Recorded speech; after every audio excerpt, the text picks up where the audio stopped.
Hello and welcome to the pitch. Today, we will reflect on Liverpool's draw to Manchester City at Anfield and what it means for the Premier League title race. Billed as the final showdown between Jurgen Klopp and Pep Guardiola in the English top flight, the game did not disappoint. We have been lucky to be able to witness two of the most astute minds in the game go head to head over the years, with slim margins separating them.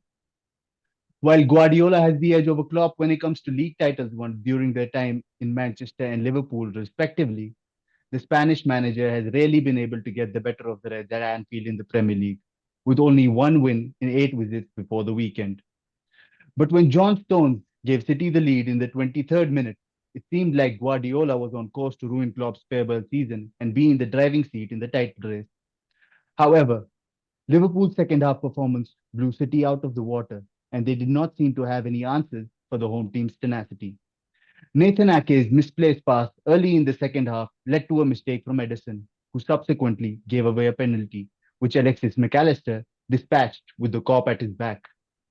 Liverpool went on to dominate City for 45 minutes, and the visitors were arguably lucky to come away with a point. In terms of the big picture, though, Arsenal have pipped Liverpool to first place in the league table, with City dropping to third. The question now remains who will be crowned champion at the end of one of the closest title races in recent history. So, Dakir, the resident Liverpool fan, what do you think about the game in general, for starters? Oof. The game. There's a lot to talk about the game, isn't it? And I'm not sure where to start, but then I'm gonna try and talk in a very Liverpool perspective. And again, I would say the first half, City probably were better, but then in the second half, I think Liverpool really blew City out of the park, and especially that 30-minute period after the beginning of the second half, I think City were actually rattled. And how often do you see a Guardiola City team being rattled by someone like that? Not And that is often. probably, yeah, not often, not like very rare. And that Yeah. is probably like one of Klopp's biggest achievements to like sort of go head to head, toe to toe with City, like Guardiola's City, like the juggernaut that City are. And to be able to do that over the last, what, 8 years? Yeah, 8 years. He has done that. Again, okay, let's not deviate from the topic. Let's stick to the game.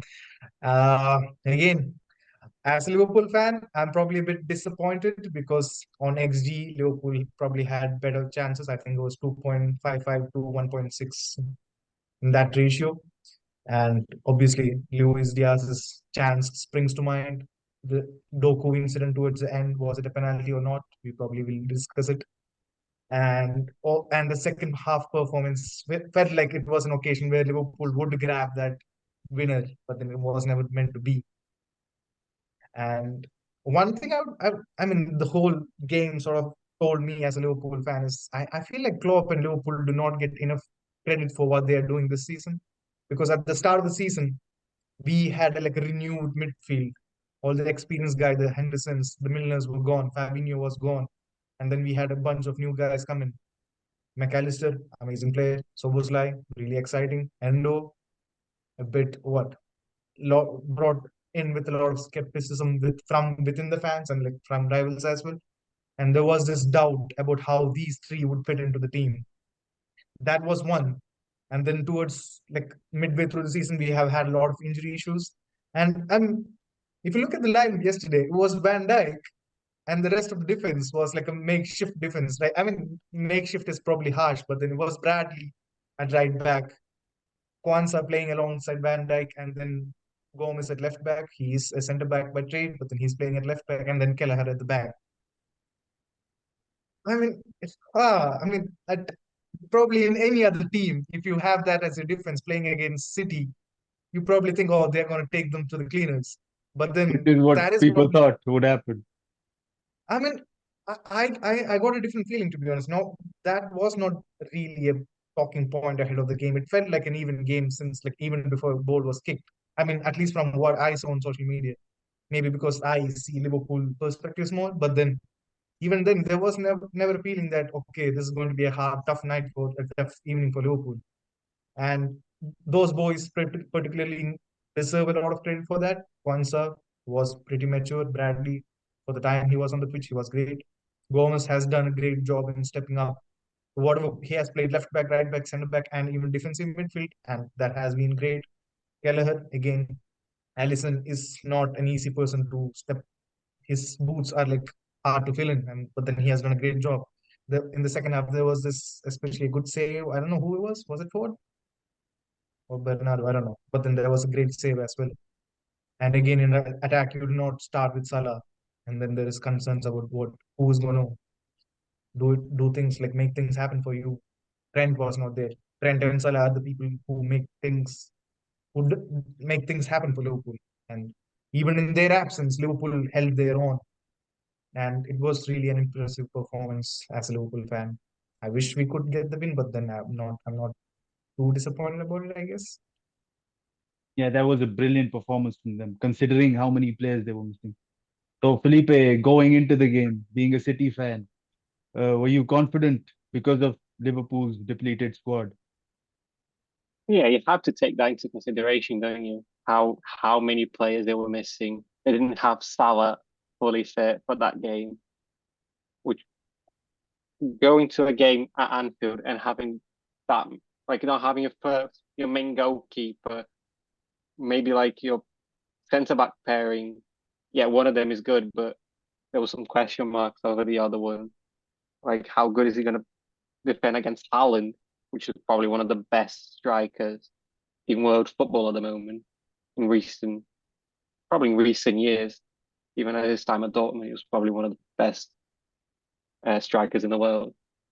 But and then and also I have to give them a bit of credit because they managed to keep both Haaland and Kevin De Bruyne somewhat quiet throughout the entire game, which is not an easy feat for any defenders in world football. Really, very rarely do you see both of them be kept quiet for 90 minutes, and for one of them to be subbed off during the game because he just couldn't do it much.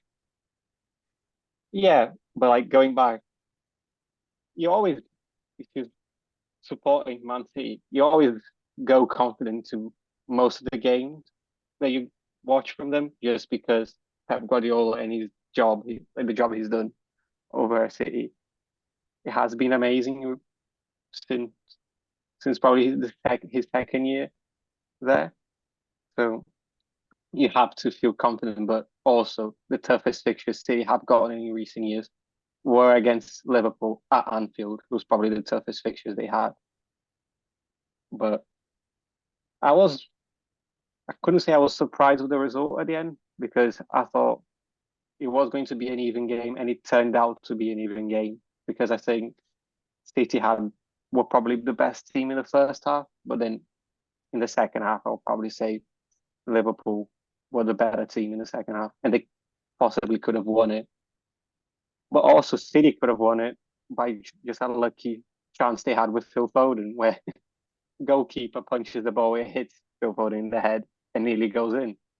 That's just the beauty of football. How a team that was pinned back could have got a lucky goal by just being lucky. Really, that's my thoughts. I think the game was pretty even in general, but you could argue both sides could have won it as well. Considering the control City had in the first half and how they played, was it surprising for you to see how Liverpool reacted and contained City after the break? Because Yeah, that second half was all Liverpool, to be honest. City couldn't the get way on the they ball. came back,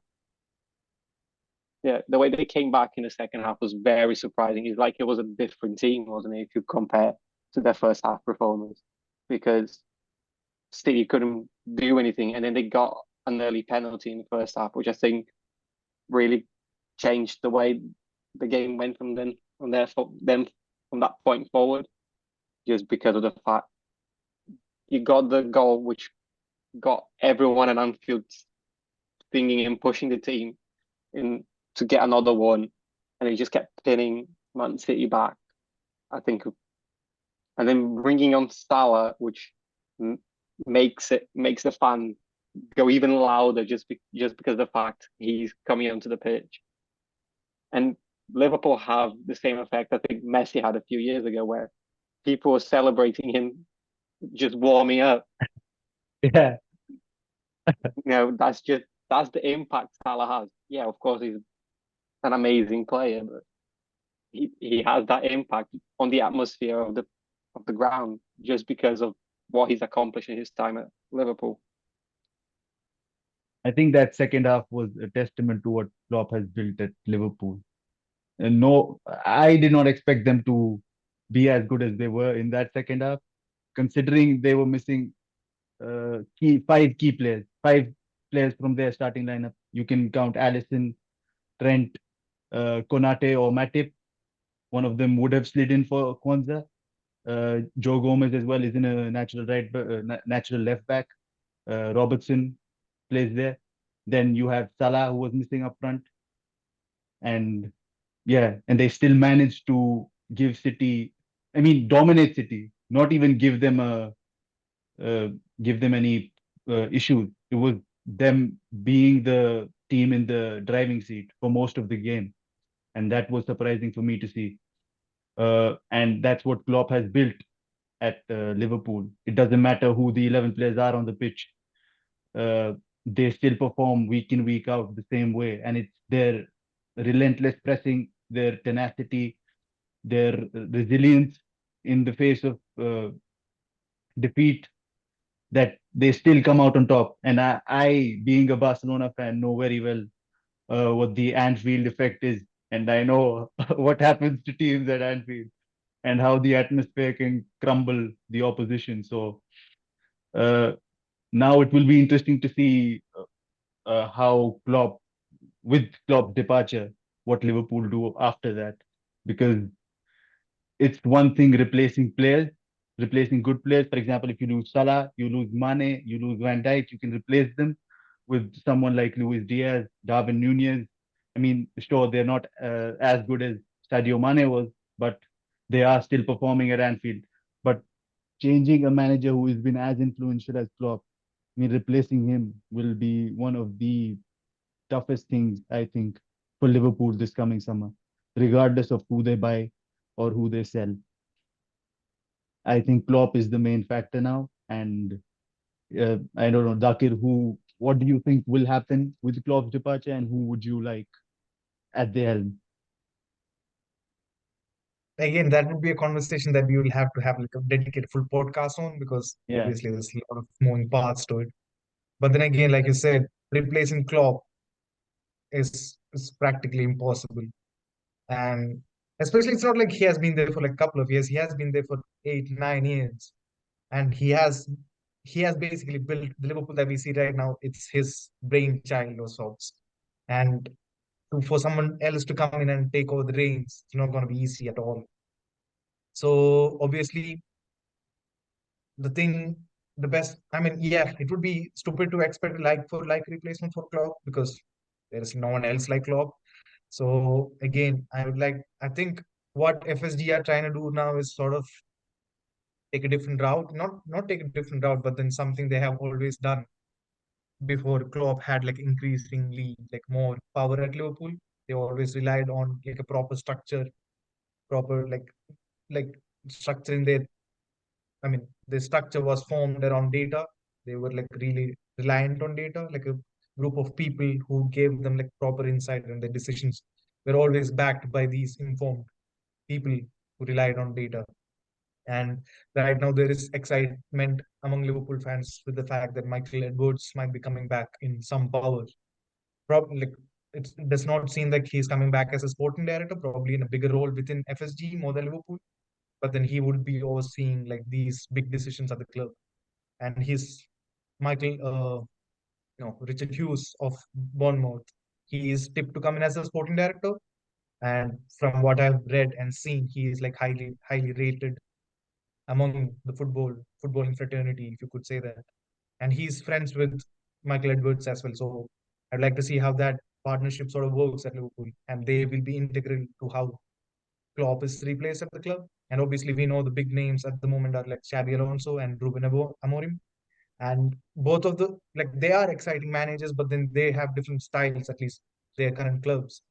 And even if they come in, it would be interesting to see how they sort of adapt to it, because they have like huge shoes to fill in with Klopp leaving. And I'm not sure how that will work out. Again, I think there might be a period of transition for Liverpool, because you cannot, I think it would be stupid to expect Liverpool to pick up right where they left off, Klopp leaving. I think there might be a year or two of transition. And I think anyone who comes in deserves that sort of period. So it is up to the sporting directors, or like Edwards or Hughes and FSG, to decide how they want to go about it. Again, Xabi Alonso has a lot of competition. Bayern are in for him.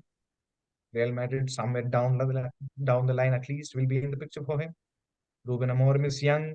He's exciting. I like him. I haven't seen too much of him, but then I have like read how exciting he is. And I'm not sure. I think we'll have to dedicate a whole podcast on it with proper analysis and stuff. Yeah. But going back to the game, after the game, you said you weren't nervous about it, but rather you had sort of just the moment got to you.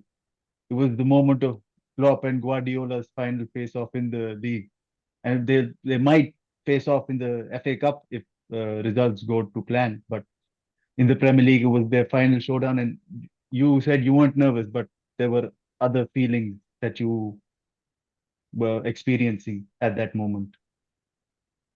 Yeah, it's hard to put into words, but then again, Liverpool versus City in the Premier League is one of the biggest fixtures in the league for the last few years.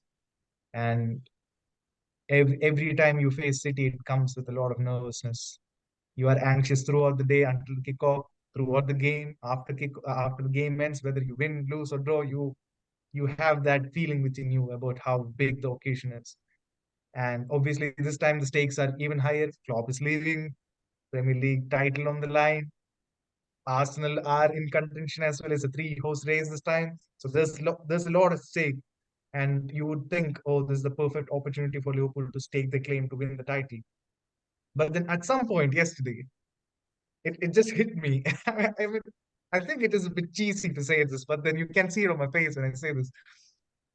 Some point it hit me. This is going to be the last time you're going to see Klopp versus Guardiola with their teams in the Premier League for the last time. I mean, you might see them face off in the FA Cup, like you said. They might face each other with some other teams in the future, but then this is like literally the end of an era.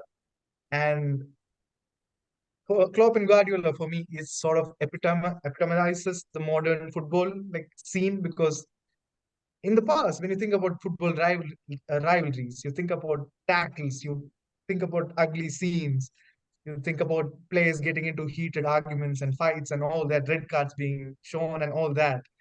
But then these two people, how do I put it? It's hard. But then their rivalry is sort of built on respect for each other.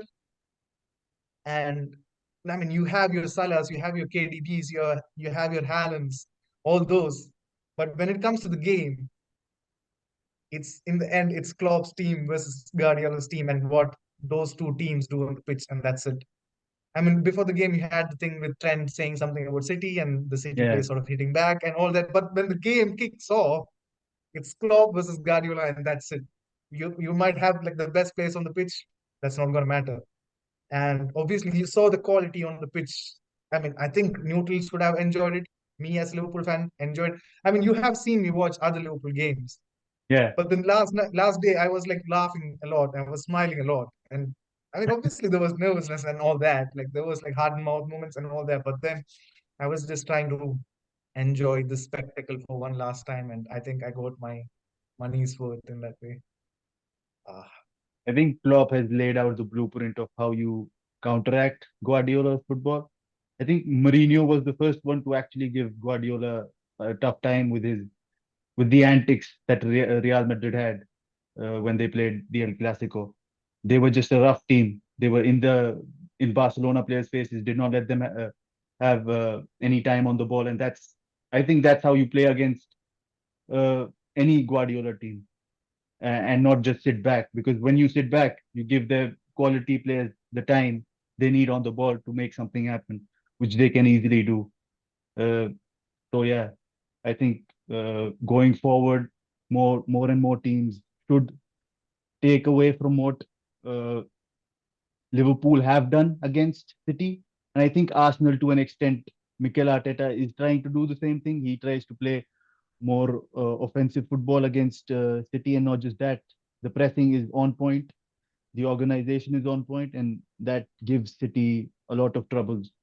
So I don't know what Felipe thinks about that, but yeah, Well, just going back to the end of an era, it is end of like a really big era. Just the fact that this Man City is the team that Pep Guardiola has been the longest in his career as a manager. So like he's probably the team that he built from the ground up, the same way Klopp did at Liverpool. But at least Liverpool before Klopp, they were a big team. You can argue Man City won that big was not of a before. City fan, are you, bro? It is fact though, isn't it? Because Yeah, but he came City in had just won the one Premier year. League. Yeah, but he's just 1 or 2 years after the big investments came in. So like before that, they won FA Cups, but they won ages ago, like ages. But it is that team where like it's being built up by these two big managers. That's basically the point I'm trying to make here. And this is probably the last time they're gonna face each other with these teams where they build from ground up.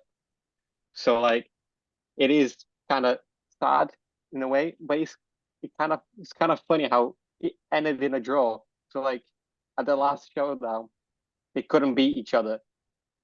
One didn't come out on top of the other. So like it is, I find that quite nice as a way to end it off, where they end it in the draw, and then they will have to battle each other, but with playing their own games. So like City will have to win their remaining games, Liverpool have to win their remaining games, and then you also have Arsenal in the race as an added team, which will cause nerves on both of those big managers as well, because they're there for a reason. They are a good team as well. But yeah, it is just for me a really nice thing to see, like, and the rivalry like you mentioned, where it's like it is a very nice rivalry. They don't go at each other like you see in some other managers in some other times as well. So in the Premier League, where they actually go after each other, you can see the respect from both Pep and Klopp to each other, and you can see the players. They both respect each other. They don't go out or when they walk out after the game, they're not angry at each other. You see them talking like they just played a Sunday league game and you're just playing with your mates. But they are the probably one of the best teams in world football for the last few years. So like that for me is another very respectful thing where they built a massive rivalry. You can see that they go after each other game after game in the league, in all the other competitions they play, and they are not trying to sabotage each other, trying to just go at each other for no reason to get into the head of the other manager. They just respect each other, and you can see they have a nice relationship, which you didn't see before them. So I feel like this is a modernization of what rivalries should be, because I feel like it's in a healthier way to have a rivalry. Back to what you said about the final game between them ending in a draw. You think City were lucky that it ended in a draw, considering what Dakir mentioned previously about Doku kicking McAllister in the ribs inside the penalty Yeah, box in stoppage time. there are some very strong arguments that that should have been a penalty right at the there. But I have to say, I've also seen those types of stuff not given just because refereeing is never excellent.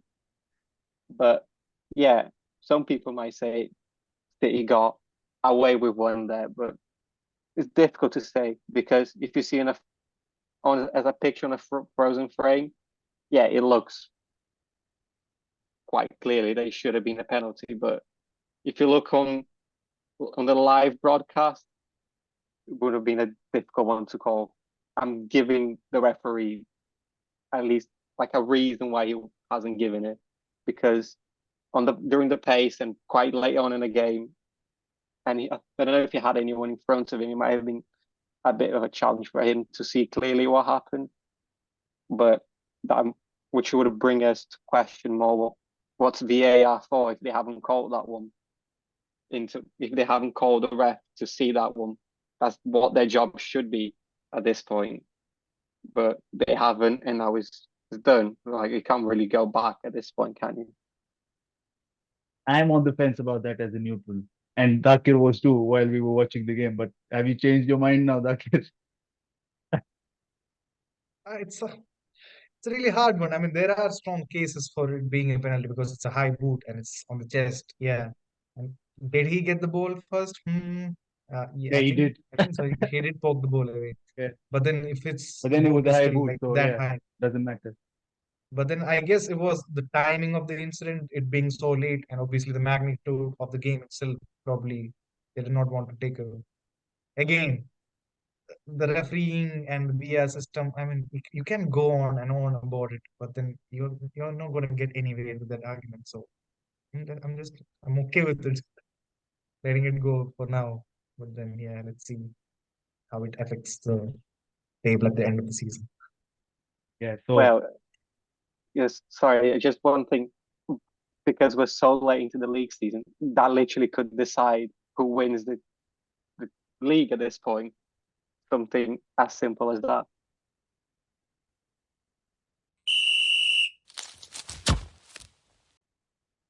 so piggybacking off of what Felipe just said, Dakir, would you feel hard done by if Liverpool lose the title because of this result after what happened? Okay, I'll tell you something. In the Premier League, especially within among the top six fan base, everyone thinks there is an agenda against them within the Premier League. So Liverpool fans would say, "Oh, all the decisions are going against us," and there have been a few big decisions, some obvious like the Spurs incident, and then there have been Oh, other incidents where there was one of I think it was Chelsea handball incident early on in the season, Martin Odegaard handball incident in the Arsenal versus Liverpool game, and then this all. I mean, you could make cases for it, but then again, Liverpool fans would say, "Oh, why? I mean, this could cost us the title." But then in the Premier League, it's a situation where decisions go against like most of the teams all the time. It might be like worse for the smaller teams, but then even big teams face those problems. So it is what it is in the end, and I don't think I can be upset about it. Obviously, on when those incidents happen, you're upset about it, but then in the long run, it is what it is, and you can't do much about it. All the teams have those situations. Sometimes it goes against you, sometimes it does not. It is just one of those things, so I can't be too bothered about it. In the end, you just have to play, win as much games as you can, and then just win the league. That's the only thing that you can do. so who are the favorites at the moment? Or who would you say are your top four as things stand? Oh, top four. The top three is obvious, right? And the fourth place still up for grabs. As of No, now, it who do you looks think will finish first, second, third, fourth? as a Liverpool fan, I have to say Liverpool, right? Klopp is leaving, so he has to leave on a high. I mean, Liverpool have a lot of challenges ahead, especially with the people missing. Uh, Trent and Alisson is supposed to be back towards the like end of the international break, hopefully. But then Jota and like Curtis Jones still missing. Few others. I mean, Konate, I'm not sure. Matip is missing. So that is there. In terms of the fixtures, I am a bit concerned about the Manchester United away trip. You could say that oh United are not that great and Liverpool are supposed to win that game. That is true, but then it's still a big rivalry at their home. It's gonna be tough, and it's the same for Everton away trip as well, which has been postponed. The date has not been fixed. If it's like the penultimate game of the season or something, it's going to be tricky because like we don't know what Everton situation will be in that at that point in time. But then it's still like an away trip to Goodison Park. Even if Everton are relegated, there would be nothing that gives them more joy than stopping Liverpool from winning the league. So a few fixtures are tricky, but then looking at all three teams' fixtures, you would think apart from the City versus Arsenal game, everyone like you would expect all three teams to win the rest of the games. But then it is football, it is the Premier League, you can't predict it. But then again, as a Liverpool fan, I would say Liverpool finish top of the table, second and third. It's hard. I would say City, and third Arsenal, and fourth Spurs versus Villa. As things stand, I'm gonna for Spurs because I like and Spurs to go to, so I'm gonna go for Spurs. Felipe, so what do you think? Well, I think Man City will come out on top because they've done this for years now. That's just how they operate. They just manage to find results, manage to get wins, manage to just come out on top season after season. So for me, I think City will win the league. I'll probably say it will be the closest it has ever been. So like if it isn't by 1 point, I will be surprised because I think it will be that close all the way to the end. It will be 1 point or even goal difference at the end. This I think will be the closest we ever seen it. And I think then it's Man City, Liverpool, and then I think Arsenal. I think they'll finish close, but I don't think they will go all the way with both of those teams because those teams are just on another level. It's really hard to reach those levels. And then I think fourth place.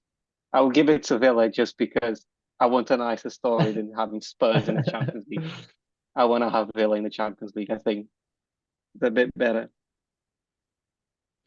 My top four is a bit controversial, I think. So, so I'll go with Still Liverpool. included in it. So I Okay, go go with on. Liverpool winning the league title. I don't think Arsenal will be able to sustain their position because they have tough fixtures coming in April. So yeah, they have City, they have Tottenham, I think. They also face United in their penultimate game. They have Aston Villa as well before that. So yeah, Arsenal have a pretty tough run in the final few weeks of the season. So I would say first Liverpool because I think Klopp will get the best out of them uh, until the end of the season, and I think they will want to win it for him. Uh, I understand that uh, Klopp leaving shouldn't be a factor for to motivate those players, but I think it is a factor that is motivating them. So I think they will win the title. Second, I will say Arsenal. Uh, even though they have a tough run in, uh, I think they'll get a point at City and then maybe, yeah, I think they'll still pip City to the second place. And third, I would say City. So Liverpool, Arsenal, City, and then the fourth place. So a lot of people have been saying it's between Tottenham and Villa, and yeah, Villa are I think they are 11 points ahead of. Oh no, eight. How many points ahead of United are they now? I Probably think eight it's because they I lost think this it's weekend. eight now because they lost. Yeah, and Uh, Spurs are close. Spurs are Eight, close yeah. as well. Mhm. So you wouldn't be. I mean, it isn't a surprise seeing people predicting Villa or Spurs to finish fourth, but I would say Manchester United are finishing fourth just because I like I like Eric Ten Hag, and I believe considering the run in they have, I think they can win it. They not win it. I think they can make it to the top four. I think they'll pip Villa and Spurs to fourth position. So yeah, hopefully my prediction comes true for Hopefully too. Liverpool I mean, fans as well. I would like to add just because none of us have Arsenal as the potential winners. I personally think they are showing some like champions attitude at this moment. you can see the camaraderie between the players. Team is like a proper team right now. And if it was again, I mean, it's a stupid argument to make, but then if it wasn't for Guardiola and Klopp, they would be well in a good position to win it. So maybe if not this season, next season, but then I would still not rule them out. It's still a three-way race this season. And it's just really exciting to see between all because all three teams are showing like champions mentality at this moment. And it's like it is interesting to see who will slip up in this like last 10 games of the season. So yeah, it is interesting to see that. I agree. Arsenal have shown championship caliber. So I wouldn't be surprised if they won, but I don't want to see the smug Arsenal fans win it. So they can win next year. I don't care. Not this year. Yeah, next year. So yeah. Let Klopp have this one. Arteta's Chris pumping can Wait. can wait for next year. Yeah. So yeah, that's it for us from us today. So it'll be interesting to see who ends up winning the league title, and it'll be interesting to see how Klopp can manage to whether Klopp can manage to crown his farewell season at Liverpool. So Before we sign off, early predictions for Arsenal versus City at Etihad. Arsenal City is a draw. I mean, draw is a result I guess Liverpool fans would want to see.